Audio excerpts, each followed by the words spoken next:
Yeah. Also because the Pakistan rupee is on a free fall right now. And a lot of it also coming from political uncertainty with your former Prime Minister Khan now asking for elections. What's the government going to do? Well, the country needs unity, harmony, reconciliation, peace with each other, brotherhood, fraternity.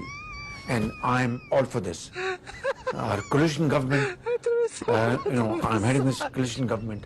I have articulated this time and again today, before your cameras and talking to you, I would like to convey to all my friends in Pakistan, let's join hands together, let's unite, let's bury our differences, and let's discuss politics some other time. Today is the time to come together and serve the suffering humanity and our brothers and sisters, get them out of water and put them in safe places, and pitch tents, put them in the tents, provide them with blankets, with medicine, with food, baby food.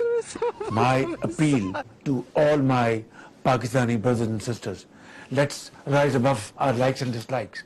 Let's bury our